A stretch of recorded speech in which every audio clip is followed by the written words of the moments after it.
So I know it sounds too good to be true. You can be a house sitter and get free travel accommodation anywhere in the world. But how do you know if house sitting is right for you? How do you know if you'd actually be a good house sitter and if you'd even like it? Well, we're going to answer those questions today.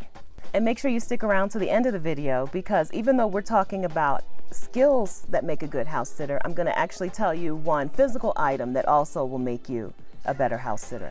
But first, welcome. My name is Stephanie Perry, and I'm a year-round house sitter. When I was 41, I quit my job to travel full-time for a year on my savings. When my savings ran out, I needed to find another way to keep going, and I became a house sitter. I'm now the creator of House Sitter School, which helps you go from zero experience house sitting to booking your very first house sit. Make sure that you're subscribed to my channel and make sure that you ring the notification bell so that you'll be notified when I post my next video. The next video that I post is going to be about a day in the life of a house sitter. What's it like? All right, so let's get down to it. What makes a good house sitter? I spoke on a panel at Audacity Fest in Memphis, which is a travel festival sponsored by Nomadness Travel Tribe. And in the festival, I was asked what makes a good house sitter, and I kind of dropped the ball. So I'm going to answer that question in more detail here. So the sun is really aggressive right now, but we're going to push through. Thumbs up for pushing through blinding sun.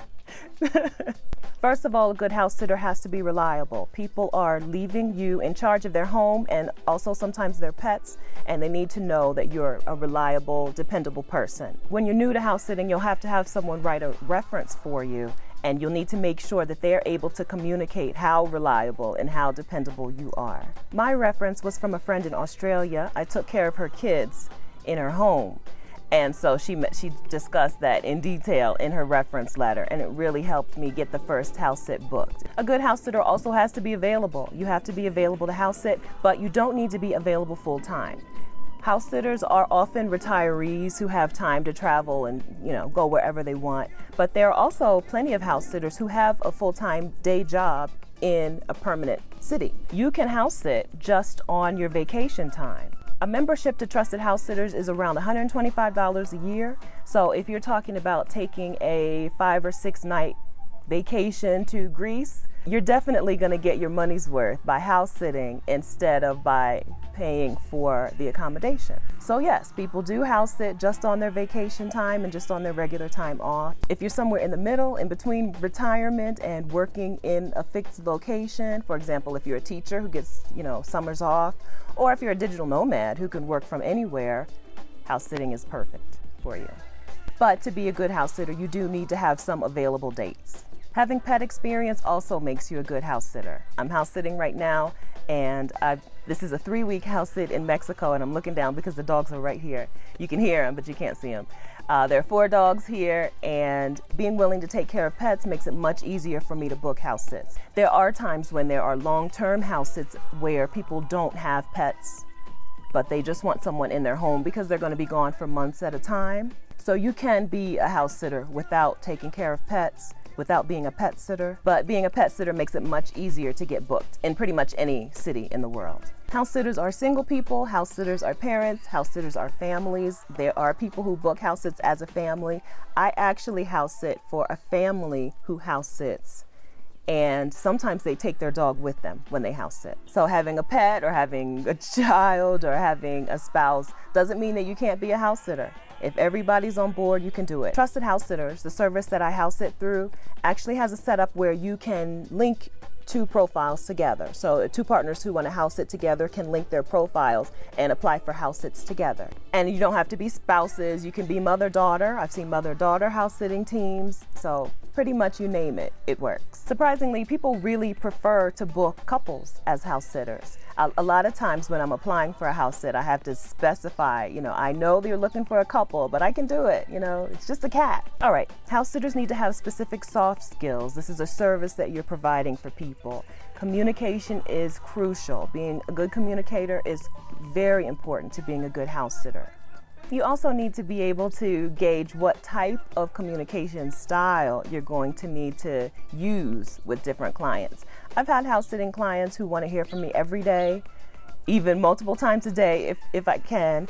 And I've had house sitting clients who've actually told me, you know what, You don't need to keep messaging me every day. So to be successful at it, you need to be able to follow the client's lead and communicate in the style that they prefer. House sitters also need to be able to pitch themselves. You need to be able to say, you're looking for someone to do this for you. I'm the person, and here's why. Just because you have a full profile filled out on Trusted House Sitters doesn't mean that you can apply for a house sit just by saying, hey, read my profile. You need to be able to be thorough, let the potential client know that you're somebody who's going to handle their business while they're gone. Watering plants, feeding the cat, and cleaning the litter box might not seem like a big deal to you, but that cat is their life, and you're going to be in their home, and they don't want to be worried the entire time that some kind of potential disaster is going to break out. I've got a pitch letter for you. It's an email template that I send to every potential client when I'm applying for house sits. It works. It's gotten me, 20 or more house sits through Trusted House Sitters and countless more just through referrals from other people. Go to housesitterschool.com/template. That's housesitterschool.com/template. Get your copy of your letter so that you can start applying for house sits and get booked. A good house sitter is also very self-reliant.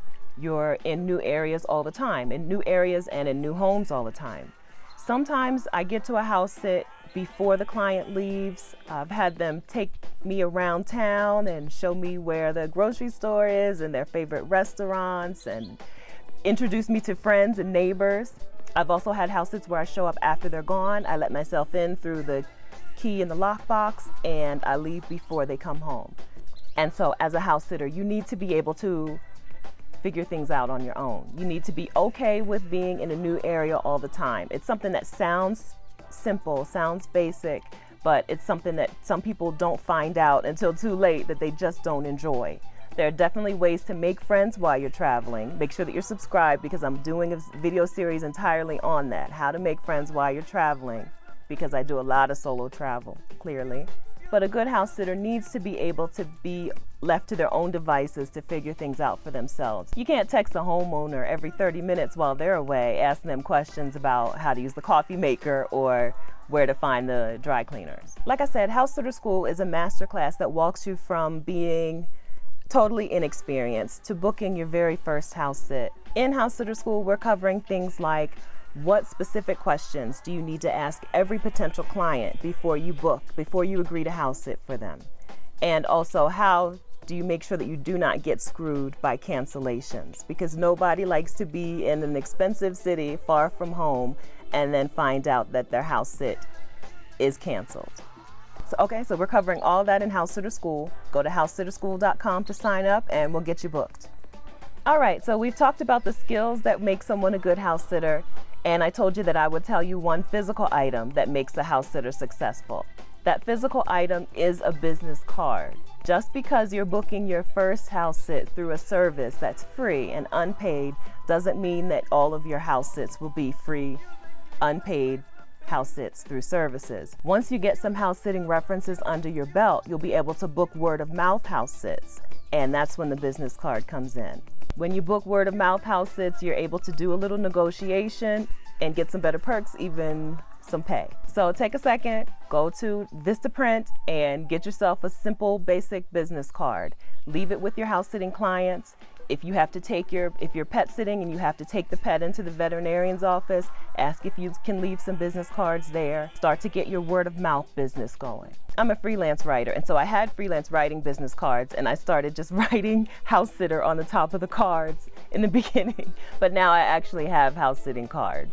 It's easy with Vistaprint, they're inexpensive, and one good word of mouth client can get you some really good free travel. All right, so like I said, I have business cards. I got them through Vistaprint. I am an Ebates fan. Ebates, or used to be called Ebates, they've changed their name to Rakuten. So they're the cashback site. So what you do is first you sign up for Ebates using the link, my link in the description box. It's my affiliate link.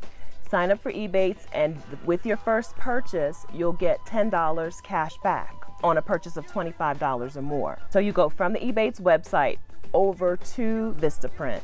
Vistaprint is one of the Ebates partners, and you will be able to make your order through Vistaprint, and then Ebates will not only give you a percentage back on that Vistaprint purchase, but then they'll just give you a flat out $10 thank you.